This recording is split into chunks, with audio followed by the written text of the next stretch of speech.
L'anxiété et la dérégulation peuvent-elles me faire croire que je n'aime plus mon partenaire ? Oui, absolument oui. Il n'y a pas beaucoup de place pour l'amour quand on est dérégulé, mais ça n'a rien à voir avec l'amour pour cette personne-là en particulier. C'est juste ton système qui n'a pas une grande capacité pour l'amour. Ni d'en donner, ni d'en recevoir d'ailleurs.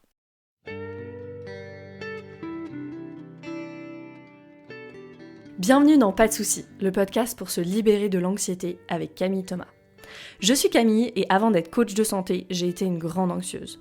Je me suis libérée de l'anxiété le jour où j'ai compris que ce n'était pas dans ma tête. Pas de soucis, c'est le podcast pour celles et ceux qui sont fatigués par tout ce qu'ils ont essayé et qui savent qu'ils ont le pouvoir de guérir de l'anxiété naturellement. Alors si tu veux vivre sans anxiété et que tu as l'intuition qu'on ne t'a pas tout dit, ce podcast est pour toi. Je te retrouve tous les lundis pour explorer les pistes qui te permettront d'accéder au calme à l'intérieur de toi. Bienvenue dans cette troisième partie de notre série sur l'attachement. Je suis super heureuse de vous retrouver. Comme d'habitude, pour cet épisode, je t'invite à prendre soin de ton système. On se souvient que le système nerveux est attachement, donc ça peut déclencher plein de choses en nous, ce sujet-là. Et aujourd'hui, on va plonger directement dans nos deux sujets du jour, que sont l'attachement anxieux et l'attachement désorganisé. Dans la deuxième partie de la série, donc dans le dernier épisode, on avait vu l'attachement sécure, le Graal de l'attachement, et l'attachement évitant. Donc là, aujourd'hui, on va dans l'attachement anxieux et l'attachement désorganisé. Et on commence tout de suite avec l'attachement anxieux. Donc comme d'habitude, je vais traverser un petit peu chronologiquement. Finalement, je vais aller dans qu'est-ce qui contribue à un attachement anxieux, qu'est-ce qui a pu se passer dans l'enfance, voilà, avec les figures d'attachement pour arriver à un attachement anxieux, qu'est-ce qui se passe à l'intérieur de l'enfant, et après c'est quoi les possibles ramifications à l'âge adulte. Comme d'habitude, voilà, j'essaie d'illustrer, de donner des exemples, donc reste avec moi, on y va.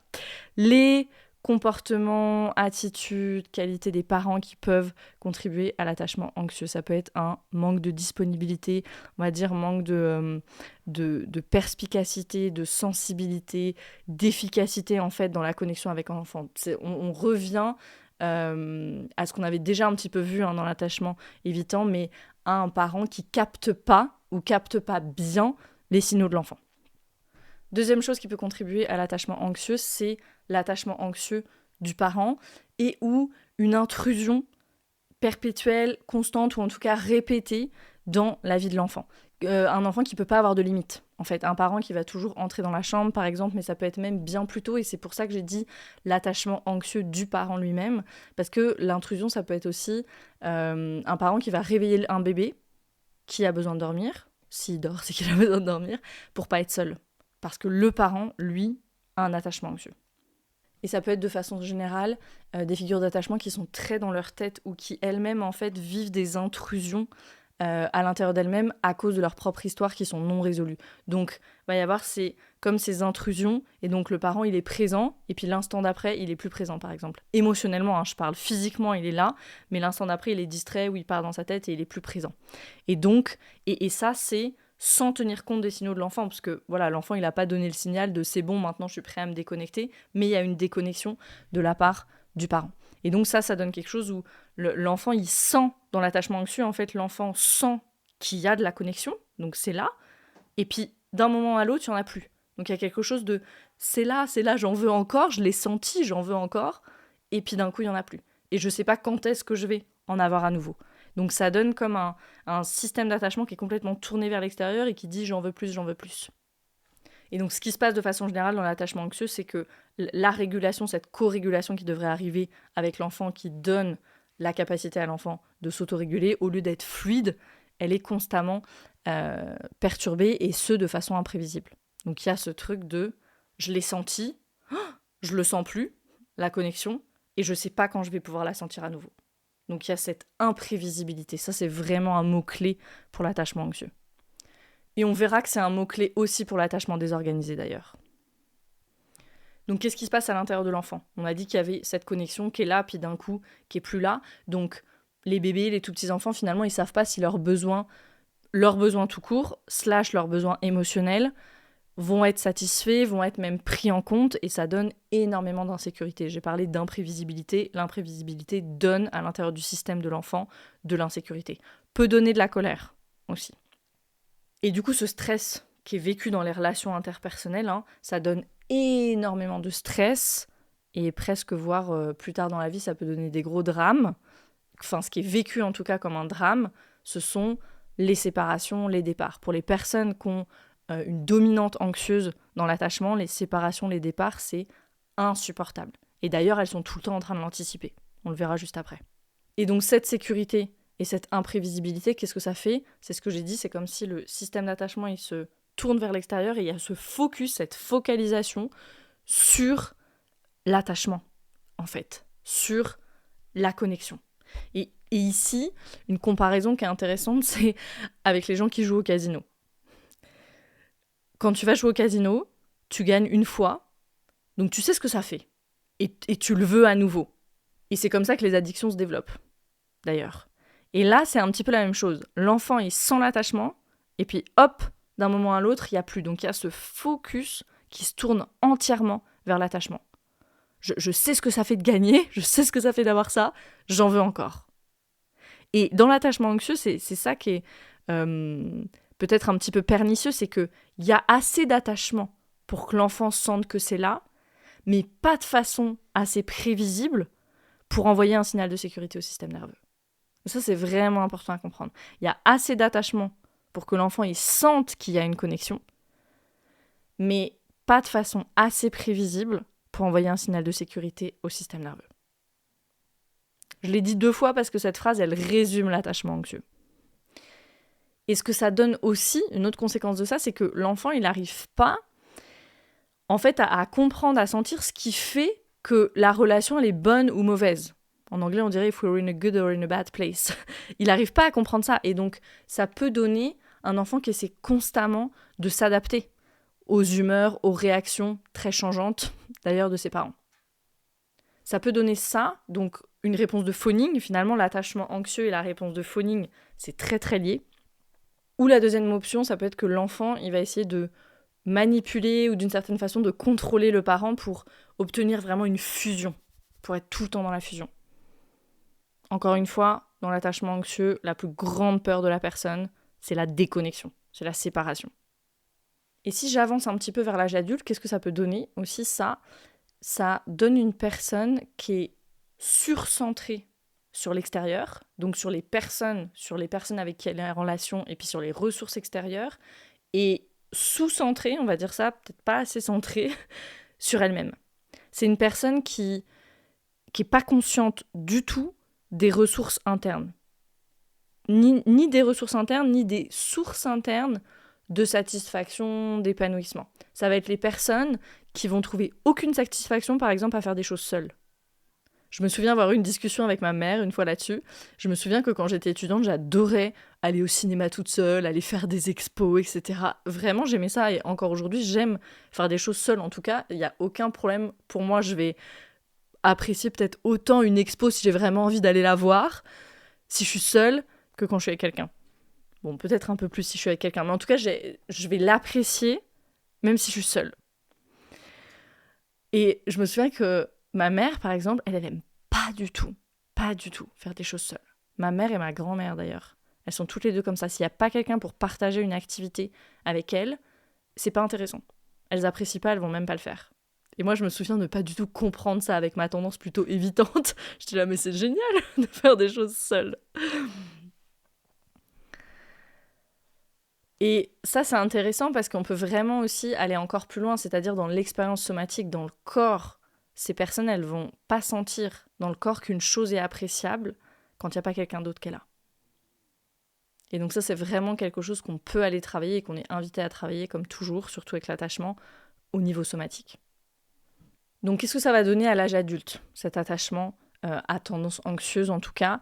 Je l'ai dit, on a cette focalisation peut-être presque un peu obsessionnel parce qu'il y a tellement besoin de connexion sur l'autre. En fait, dans les relations, il y a vraiment cette focalisation sur l'autre dès qu'on est en relation, un peu comme au casino. Toujours pour filer la métaphore du casino, vous investissez toujours plus d'argent, mais vous n'avez jamais l'impression de pouvoir gagner.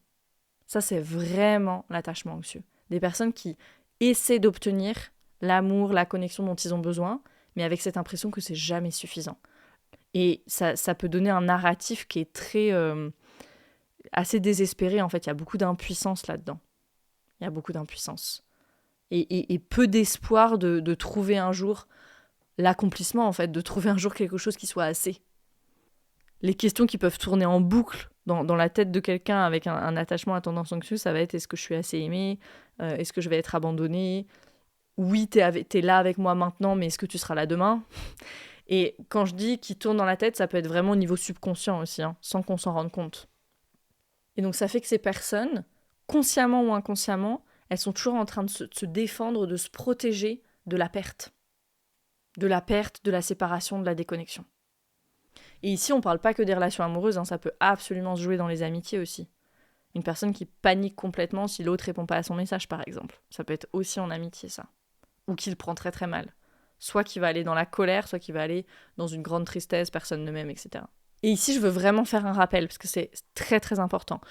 D'un côté, on voit les personnes avec un attachement évitant comme insensibles, et puis on voit les personnes avec un attachement plutôt anxieux comme collantes, par exemple, si je fais un peu une caricature.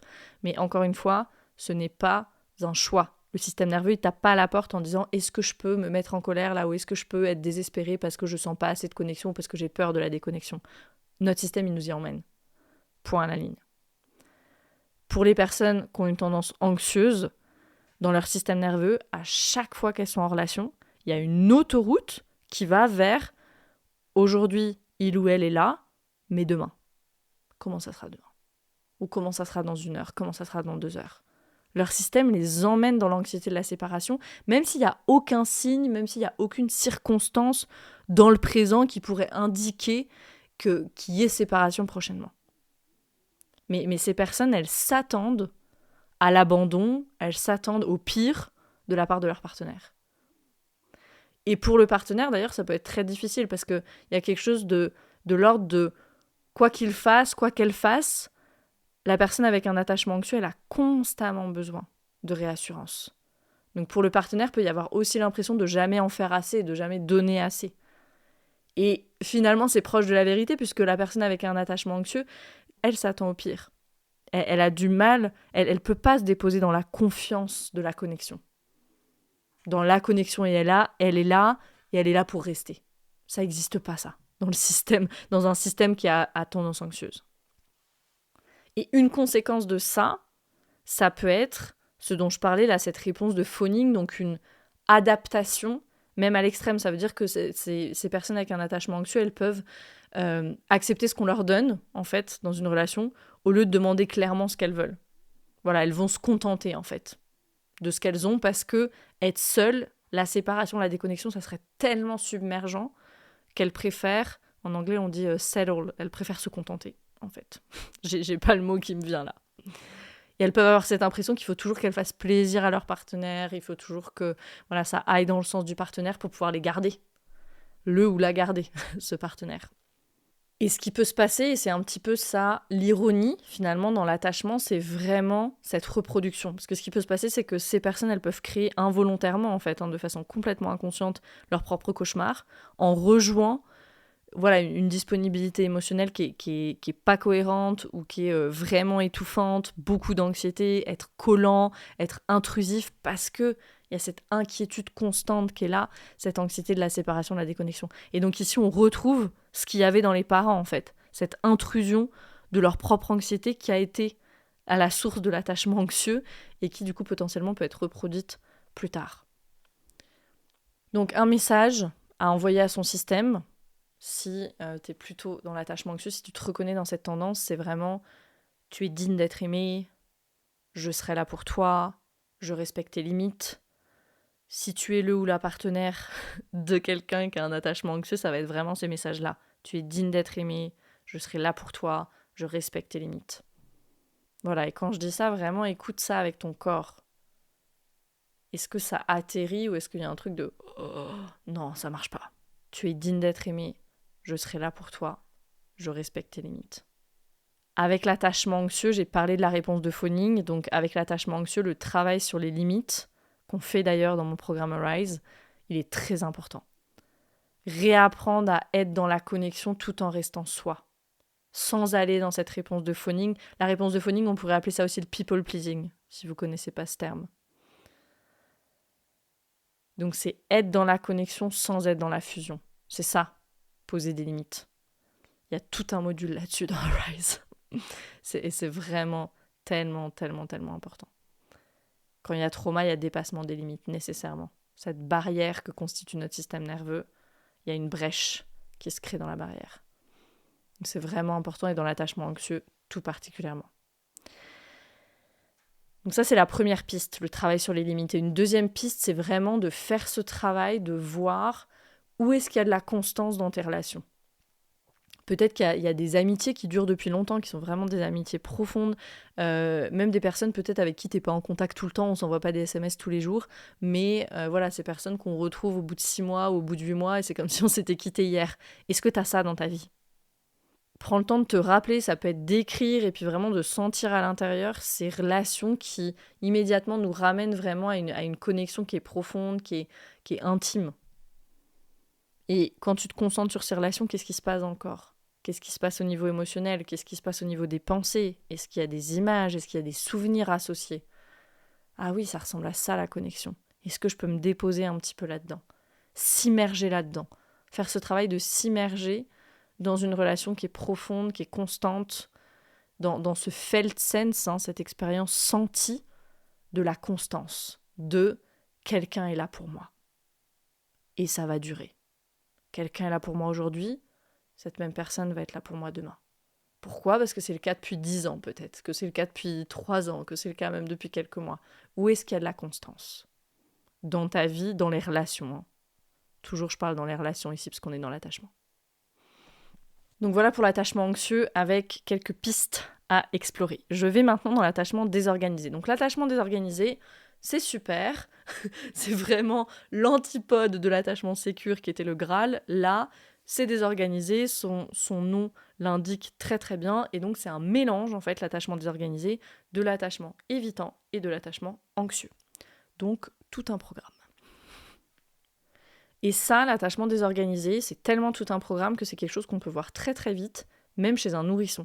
Ça peut être un nourrisson qui a un comportement chaotique qui paraît un peu désorienté comme ça. Ça peut être un petit enfant qui court vers ses parents puis qui s'en éloigne brusquement, par exemple, parce qu'il ne se sent pas en sécurité. On va voir que dans l'attachement désorganisé, la figure d'attachement est la menace.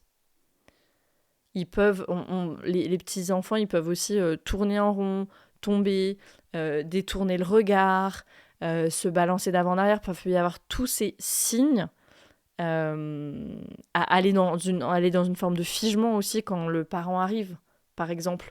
Tout ça, ça peut être des signes d'un attachement qui est désorganisé. Qu'est-ce qui donne un attachement désorganisé ? Quelle ambiance à la maison, quelle attitude, comportement des figures d'attachement contribuent à l'attachement désorganisé. La première chose, ça peut être la création de problèmes qui sont insolubles pour l'enfant. Alors ça, super typique, ça c'est une autoroute vers l'attachement désorganisé. C'est des situations où l'enfant, il ne peut pas bien faire. Il est coincé. Il ne peut jamais bien faire parce que la communication, elle est faite d'injonctions qui sont paradoxales ou de double contrainte. Par exemple, quelque chose du style « Viens ici, ah non, va-t'en ». Ou une situation insoluble « Fais ça, je sais pas moi, passe l'aspirateur, ah non, c'est pas bien fait, tu sais rien faire ». Donc l'enfant, il doit faire, mais s'il fait, ça va pas, et s'il fait pas, ça va pas non plus. Donc, il ne peut jamais y arriver. L'enfant, il est toujours en échec, quoi qu'il fasse.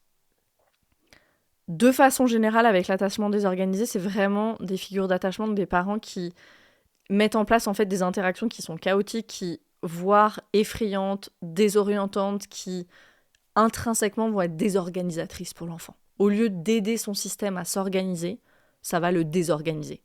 D'où le nom de cette tendance d'attachement désorganisé. Donc, pour donner des exemples, ça peut être un parent qui crie, soudainement qui crie. Un parent qui est lunatique. On ne sait jamais sur quel pied danser, on ne sait jamais ce à quoi s'attendre. Ça peut être aussi un parent qui est constamment activé intérieurement, en fait. Et du coup, un parent qui a des changements extrêmes d'état qui sont complètement sans référence aux signaux de l'enfant.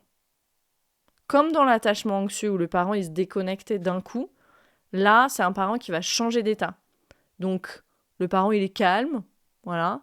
Et à un moment donné, sous l'effet d'un déclenchement interne, donc il pense à quelque chose, ou voilà, même sa neuroception capte quelque chose dans l'environnement, il pense peut-être à quelque chose qui l'énerve, hop, il se met en colère. D'un instant à l'autre.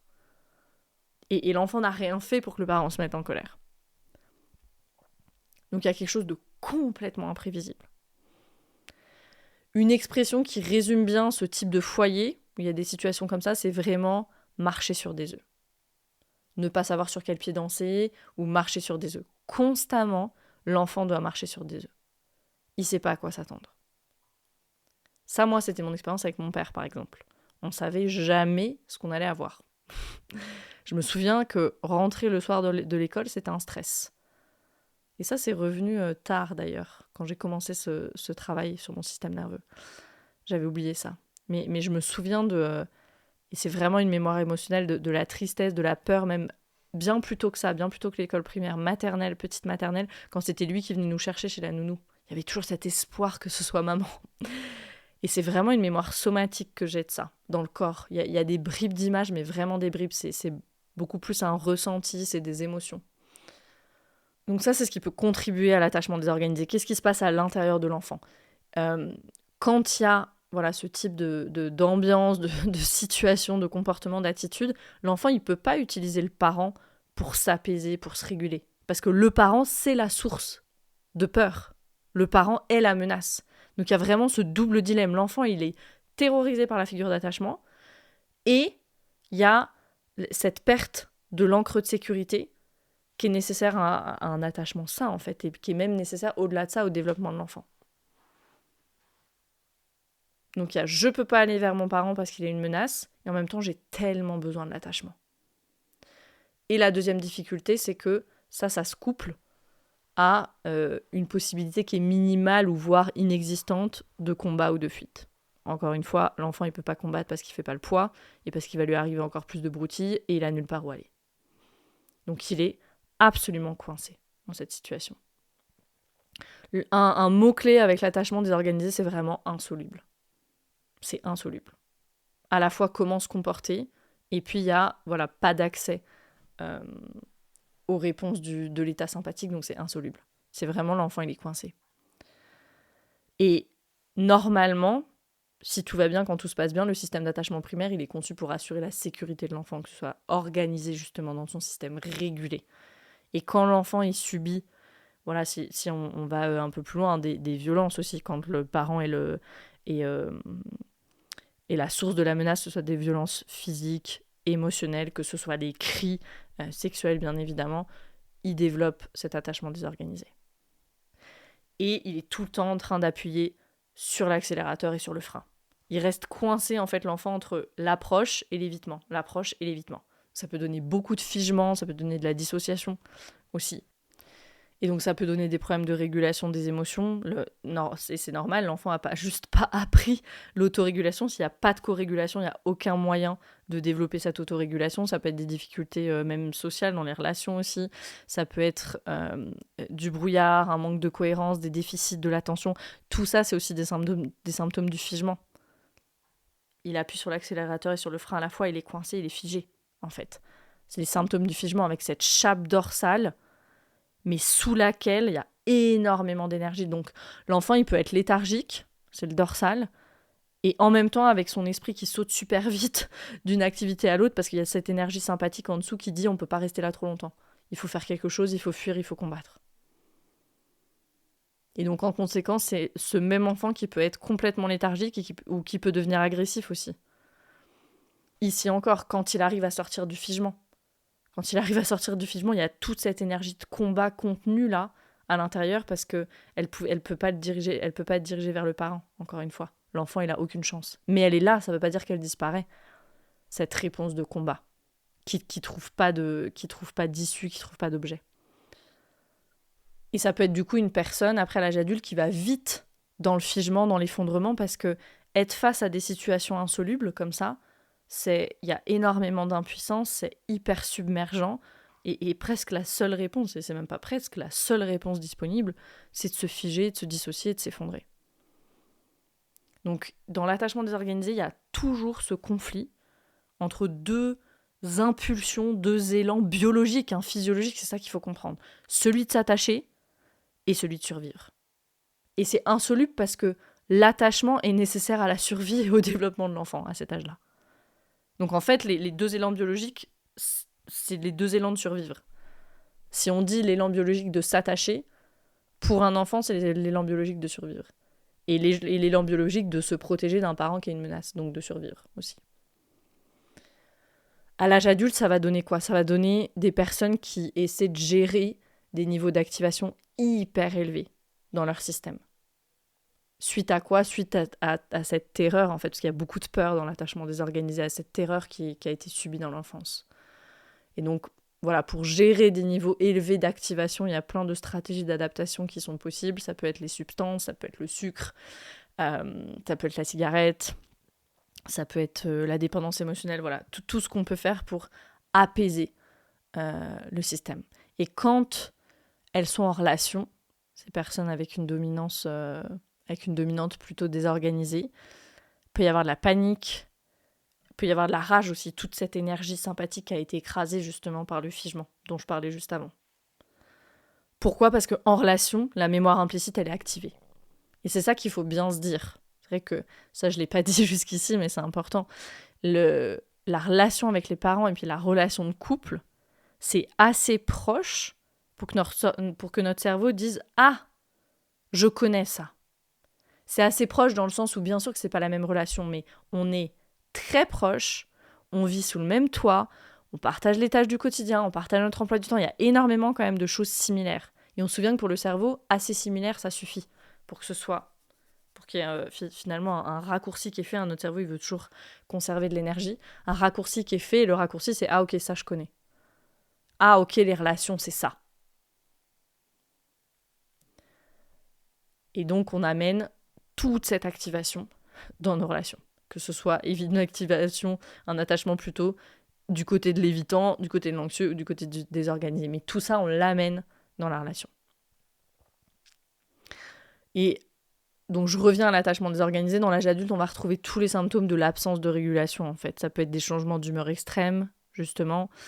Ça peut être des personnes qui se laissent très facilement aller à la frustration, à la peur, au désespoir aussi, quand les circonstances sont pas claires. Ou quand il n'y a pas un accord clair, quand le contrat, il n'est pas clair. S'il n'y a pas de clarté, la personne avec un attachement désorganisé, c'est insoluble. S'il n'y a pas de clarté, je ne sais pas où aller, hop, très proche de ce que j'ai vécu dans l'enfance, je suis submergée. Notre cerveau, notre système nerveux, ils sont très très rapides.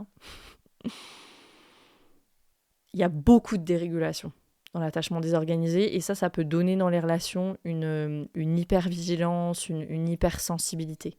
Et ça, à nouveau, ici c'est presque ironique parce que ça crée une situation, si cette personne-là qui a un attachement désorganisé, elle est hypersensible, elle est hyper vigilante à tout ce qui se passe dans la relation, ah t'as fait ça, t'as pas fait ça, mais ça veut dire ça, donc il y a cette grande activation, c'est ironique parce que ça crée une situation où le partenaire de la personne désorganisée doit marcher sur des œufs. Parce que cette personne désorganisée, elle est dans cette hypervigilance constante. Et il y a ces fluctuations d'humeur aussi souvent. Donc elle recrée pour l'autre ce qui a été à l'origine de son état. C'est pour ça que faire le travail sur l'attachement, je l'ai dit en début d'épisode, je vais le redire, le système nerveux est attachement. Si on ne fait pas ce travail-là, on va tout reproduire. C'est la mémoire implicite, c'est la définition même de la mémoire implicite. Donc il faut s'autoriser à sentir, si je reviens là avec l'attachement désorganisé, il faut s'autoriser à sentir qu'on se sent coincé entre le désir profond d'avoir des relations et la crainte que la relation elle soit dangereuse. C'est ça, l'attachement désorganisé. Ok, il y a les deux dans mon système. Déjà, juste amener ça à la conscience, là, le sortir de la partie immergée de l'iceberg, oui, la partie de l'iceberg qui est en dessous de l'eau.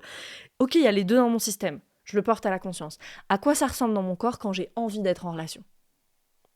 Et puis à quoi ça ressemble dans mon corps quand j'ai peur d'être en relation ?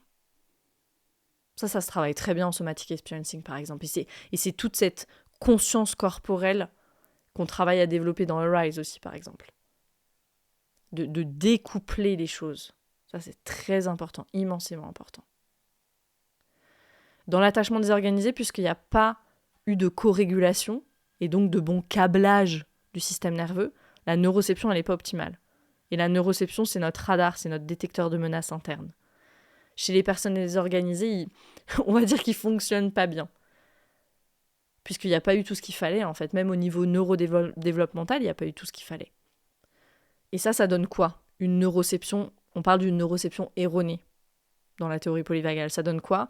Ça donne une personne qui peut rester dans des relations qui ne sont pas soutenantes, voire qui sont même abusives, au lieu de quitter ces situations quand c'est nécessaire. Pourquoi ? Parce que le système nerveux, il fait plus bien la différence, pour le dire autrement, pour bien qu'on comprenne, il fait plus la différence entre ce qui est toxique et ce qui ne l'est pas. Parce que de toute façon, il a baigné depuis toujours dans cette soupe toxique-là, qui était son foyer. Donc il n'y a pas de reconnaissance de « non, ça va pas »,« non, ça c'est toxique ». Ou même, ça peut être pas de reconnaissance de « ça va bien ». Une incapacité aussi à apprécier ce qui est bien, ce qui est bon. Donc des messages à envoyer à ton système si tu te reconnais dans cette tendance désorganisée. Ça va être « je suis attentif à toi et à tes besoins ». Ça peut être « calmons-nous et parlons ». Ça peut être « je suis là pour te protéger et te défendre ». Ça peut être aussi « mettons-nous d'accord sur des règles qui sont claires, amenons de la clarté ». Des pistes à travailler si tu te reconnais aussi dans cette tendance. Si tu te reconnais dans l'attachement désorganisé, je le disais tout à l'heure, il faut recréer la séparation à l'intérieur. En fait, bien séparer la sécurité du danger dans ton système, au niveau somatique. Dans l'attachement désorganisé, il y a une confusion. Parce que c'était tout le temps entremêlé. Parfois, il y a de la sécurité, parfois, il y a du danger. Je sais pas pourquoi, je sais pas comment, je sais pas quand. Donc, c'est vraiment super important de séparer ça. Bien séparer la sécurité du danger dans ton système au niveau somatique. Traquer la sensation de sécurité, de soulagement, de soutien dans le corps, de je peux me déposer, je suis en sécurité. Et ça, on peut le comprendre, à quel point ça peut être déroutant pour un système. Si je prends les animaux, le monde animal, parce qu'on est des mammifères, même si on n'est pas très heureux de ça, mais on est des mammifères, on a une physiologie animale. Prenons un petit animal mignon, un écureuil. Prenons un écureuil. L'écureuil, il est programmé pour craindre les prédateurs. Il est programmé pour craindre les prédateurs et il est programmé pour se sentir en sécurité auprès de sa propre espèce, c'est-à-dire auprès des autres écureuils. Okay. Contrairement à nous, les êtres humains.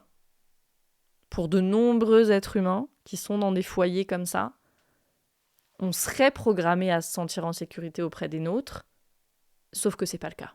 Sauf qu'on n'est pas en sécurité. Donc par définition, c'est biologiquement, au niveau de la physiologie, c'est biologiquement ultra déroutant. Donc ça, c'est vraiment une séparation qu'on doit recréer dans le corps. Qu'est-ce qu'est la sécurité ? Toujours en lien avec les relations, mais qu'est-ce qu'est la sécurité ? Qu'est-ce qu'est le danger ?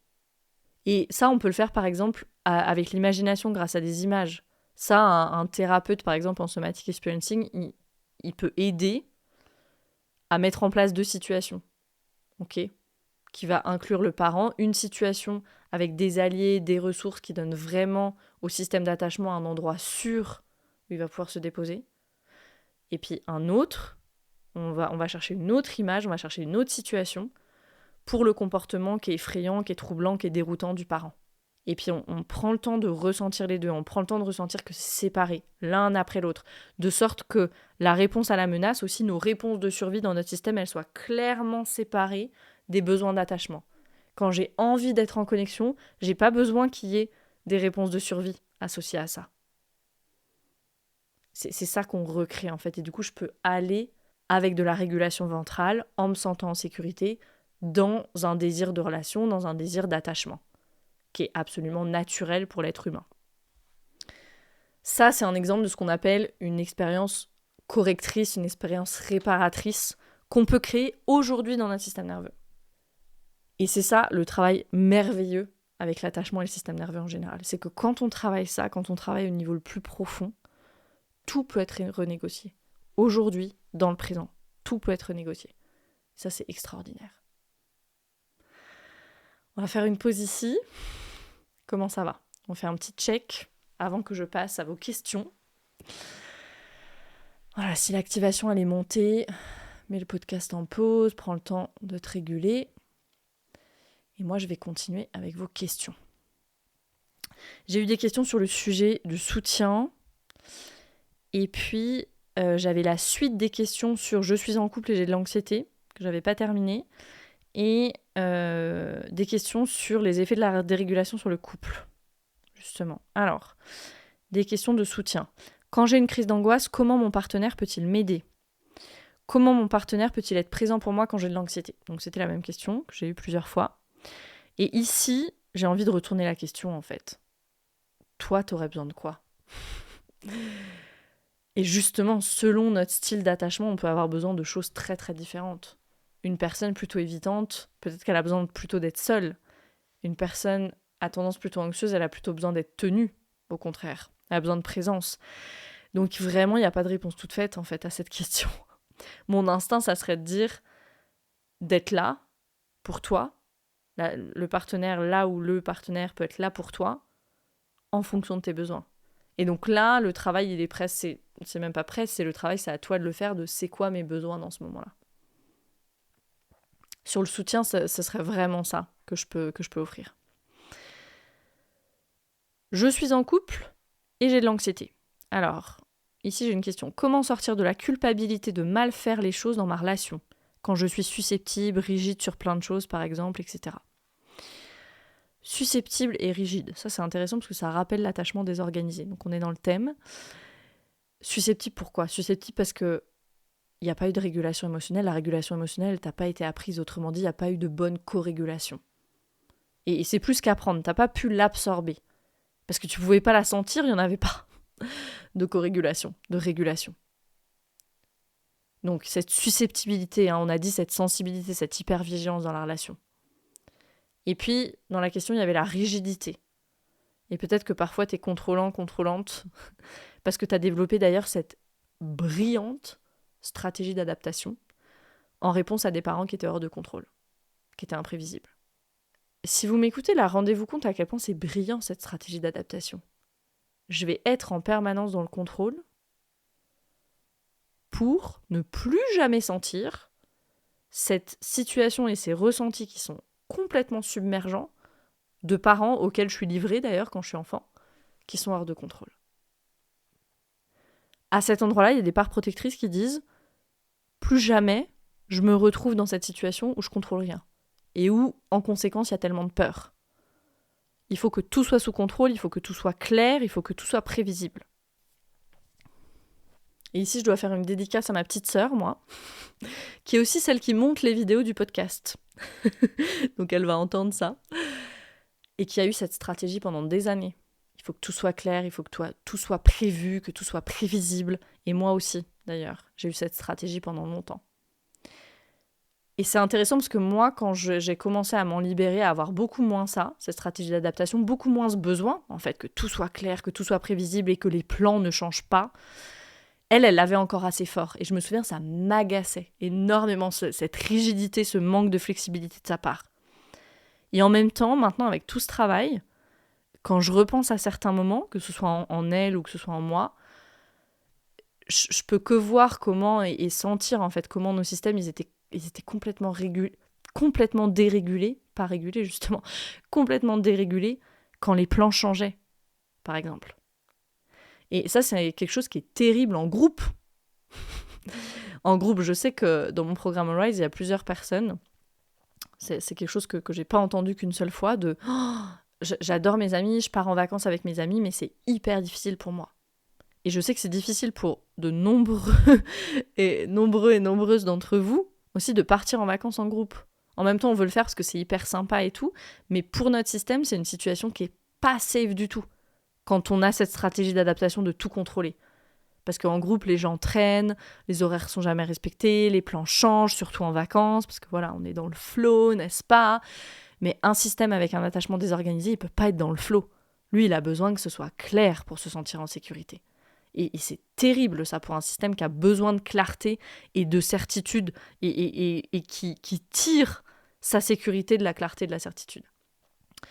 Donc je me suis un peu égarée dans la question, mais la question c'était comment sortir de la culpabilité. J'espère que mon explication aide un peu quand même. Tout ça c'est de la neuroception. Donc, encore une fois, on ne choisit pas au niveau de l'attachement. Donc déjà, je pense que comprendre ce qui est à l'œuvre ici, c'est hyper important pour sortir de la culpabilité. Comprendre ce que c'est l'attachement. Et puis bien sûr, travailler avec toutes ces parts de toi. Celle qui est susceptible, la part contrôlante, celle qui se sent coupable, il y a toutes ces parts-là, rien que dans cette question. Donc t'en prends des petits bouts, l'une après l'autre, et puis aller écouter ce qui se passe pour elle.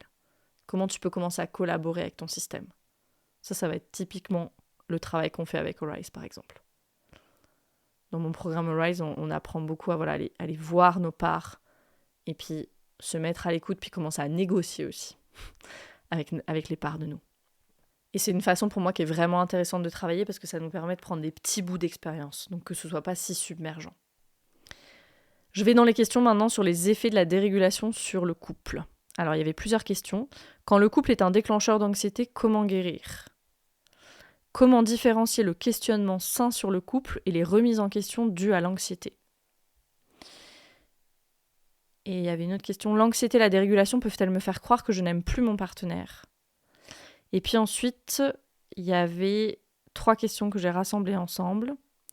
Je suis dans une belle relation, mais j'ai peur de l'engagement. Pourquoi ? Je doute en permanence que ce soit la bonne personne et je reste bloquée. Et 3e question, c'était je l'aime, je le déteste, je m'approche, je le repousse et je suis coincée là-dedans. Ok. Alors, je vais prendre la première question. Quand le couple est un déclencheur d'anxiété, comment guérir ? Cette question, elle est vraiment en lien avec l'attachement désorganisé parce que c'est ce qui peut se passer. J'ai parlé de la situation où l'autre, il doit marcher sur des œufs en permanence. Et aussi dans l'attachement désorganisé, puisqu'il y a beaucoup de peur qui a été engendrée par les traumas relationnels, les 2 partenaires, en fait, ils peuvent facilement se déclencher l'un l'autre et se déréguler l'un l'autre parce qu'il y a des niveaux d'activation élevés. Dans les 2 partenaires, il y a des réponses de survie et des pulsions de survie qui sont très, très intenses. Des réponses de fuite et de combat qui sont là. Donc, au lieu d'être capable de contenir les conflits, puis calmement, finalement, de revenir à de la communication, ces compétences, elles sont pas là. Encore une fois, c'est des compétences d'autorégulation, ça. Et elles sont pas là. Donc, il y a vraiment cette nécessité-là, à cet endroit-là, d'apprendre à travailler soit sur sa régulation, et puis travailler sur la régulation dans la relation aussi. Et je pense, moi, que ici, une piste, c'est vraiment ce que j'appelle l'art du demi-tour. C'est quand on sent qu'on va dans une dispute ou qu'on va se mettre en colère ou que de toute façon, on est super activés les deux, il n'y a rien de très constructif qui va se faire. Donc, moi, j'appelle ça l'art du demi-tour. Je cultive cet art-là de faire demi-tour pour que chacun aille se réguler. Et parce que quand le couple est déclencheur, en fait, ça n'a pas de sens de rester au contact de l'activation tout le temps. Donc chacun a besoin de revenir dans son propre système pour revenir en état de communiquer, en fait, juste. Et ça implique un travail des 2 parties. C'est pas toujours possible. C'est pas toujours possible. Mais quand ça l'est, c'est profondément guérisseur. Quand les 2 personnes dans le couple sont volontaires pour faire ce travail et sont sur ce chemin-là, c'est profondément guérisseur parce que ce qui s'est défait en relation va être refait et réparé en relation. Comment différencier le questionnement sain sur le couple et les remises en question dues à l'anxiété ? Très bonne question. Ça, tu devrais pouvoir le sentir à l'intérieur de toi.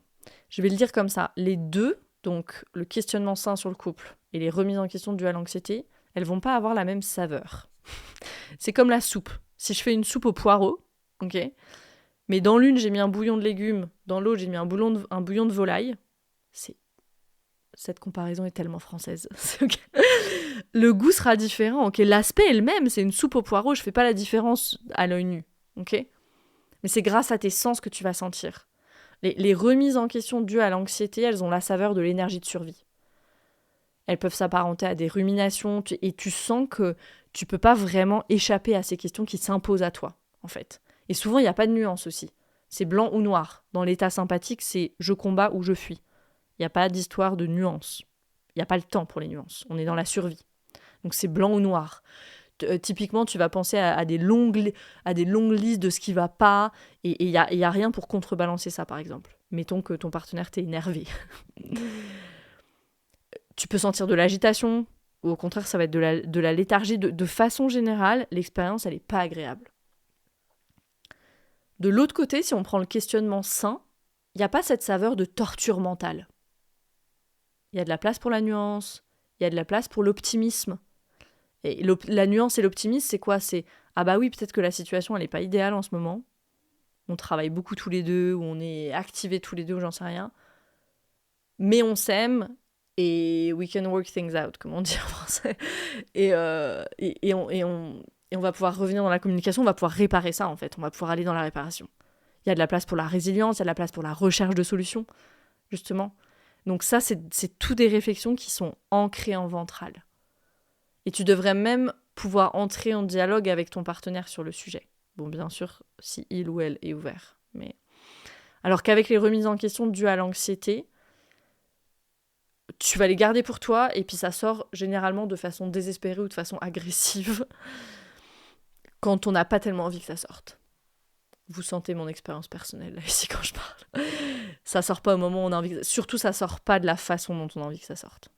Alors qu'un questionnement sain, on peut vraiment l'engager comme une conversation juste... Ouais, j'ai envie de dire normale, même si... Qu'est-ce qui est normal ? Mais une conversation qui est régulée, qui est ancrée en ventral. Voilà, donc j'espère que ma réponse te donne des pistes. Et ça va être vraiment de l'ordre du ressenti, mais c'est pas que le ressenti, observe aussi tes pensées. Est-ce qu'il y a de la place pour la nuance ou pas ? La vitesse des pensées, est-ce que c'est blanc ou noir ? Question suivante. L'anxiété et la dérégulation peuvent-elles me faire croire que je n'aime plus mon partenaire ? Oui, absolument oui.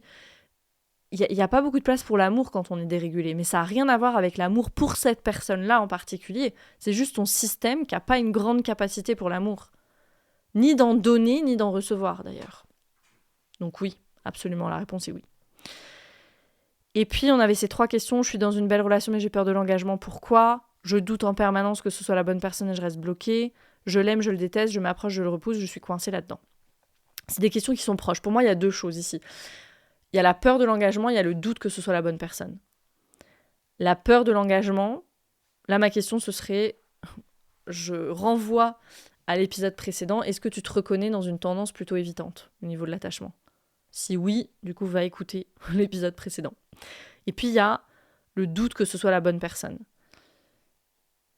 Et il y avait ce mot là dans la 2e question, je reste bloquée. Je reste bloquée, donc autrement dit, tu vas dans le figement. Oui, non, oui, non.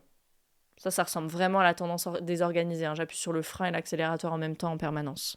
Donc là, ça va être intéressant de faire vraiment cette pratique de séparer les bons moments des moins bons moments pour que ça puisse se déposer à des endroits différents dans ton système, en fait. En toi, qu'il n'y ait plus ce surcouplage entre les deux. Entre les bons moments et les mauvais moments, qu'il n'y ait plus ce surcouplage entre les deux qui nécessairement amène de la confusion. Ça va te donner de la clarté de faire ça, cette pratique, ça va te donner de la clarté, ça va te donner de l'espace aussi dans ton système, ça va amener de la régulation. Et tout doucement, ça va te permettre de sortir du figement. La réponse de figement, elle a besoin de temps, donc ça mettra le temps que ça prendra, mais tout doucement, ça va te permettre de sortir du figement, et puis tu pourras prendre une décision aussi depuis un espace qui est régulé. Le seul espace depuis lequel on a envie de prendre nos décisions, d'ailleurs. Je l'aime, je le déteste, je m'approche, je le repousse, je suis coincée là-dedans. Même chose, donc, c'est le figement. Je viens de l'évoquer, vraiment faire le travail sur son système nerveux, faire le travail avec l'attachement. Et je répète ça, la réponse de figement, elle a besoin de temps. Donc, ne sois pas pressé. Mais quand on fait ce travail, ça change. Ça change. Et quand tu vas sortir du figement, les choses, elles vont être beaucoup plus claires. Voilà, et c'est sur ces mots que je termine cette série sur l'attachement. Merci d'avoir été avec moi pour cet épisode, pour cette série. Si t'as pas écouté les 2 épisodes précédents de cette série sur l'attachement, je t'invite chaudement à aller les écouter. N'hésite pas à réécouter aussi les épisodes, je sais que c'est beaucoup d'informations. Et comme toujours, à partager le podcast aux personnes qui sont sur ce chemin ou aux personnes qui sont pas encore sur ce chemin. Ça pourrait être le début de quelque chose pour elles et tu peux y contribuer. Donc d'avance, merci pour ça et à très vite.